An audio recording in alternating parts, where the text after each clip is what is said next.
Hello everyone and welcome to an introduction to binary. Now this is the first lesson inside a series of lessons where we will be getting a deeper understanding of what binary is all about. Now you should have already all done the starting activity on Morse code.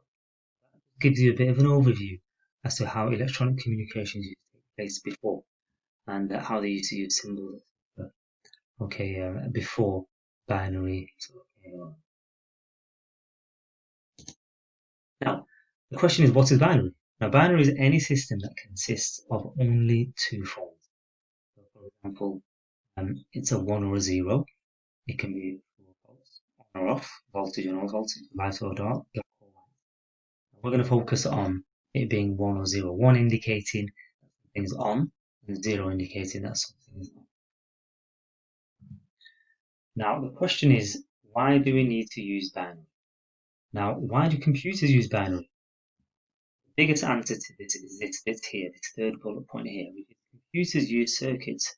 So as circuits can only be inside two states, they can either be on or off.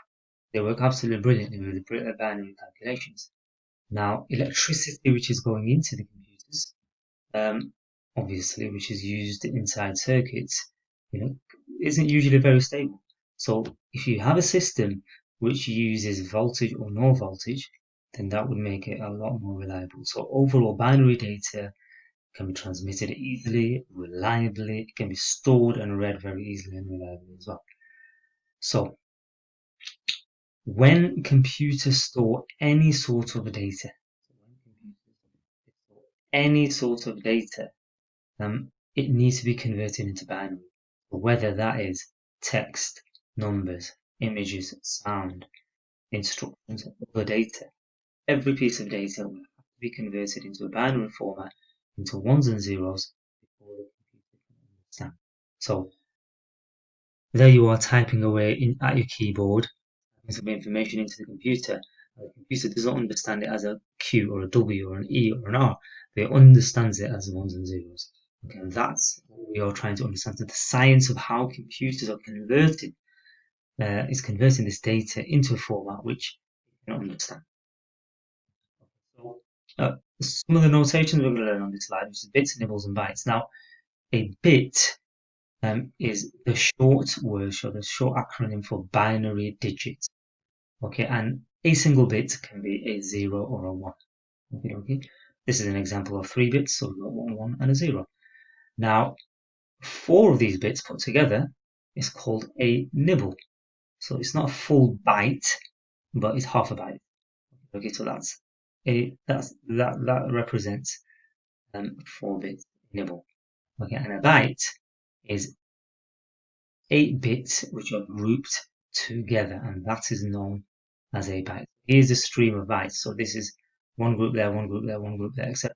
And each of these bytes will be representing something. So it could be a color, it could be part of, it could be a number, it could be text, it could be part of sound, etc. Okay, so that's what a byte. So I wanted to make this presentation extremely short so that you understand what is, just gives you a flavor of, okay, what is binary? Why do computers use binary? What's a bit? What's a nibble? What's a byte? Okay, I want you to watch the video on Morse code to understand what the background of this is. Now I'd like you to fill this information inside your learning log, which has been set on Google Classroom. So if you download that and fill in that particular log and keep all of that information, and then you can upload it.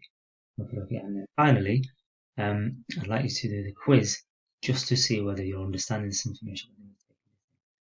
From now on, a number of lessons on binary will be uploaded to my YouTube channel. Make sure you subscribe, and you can always rewind, go back if you've not understood anything, in order for you to have an absolute insight as to what binary is all about. Thanks for watching.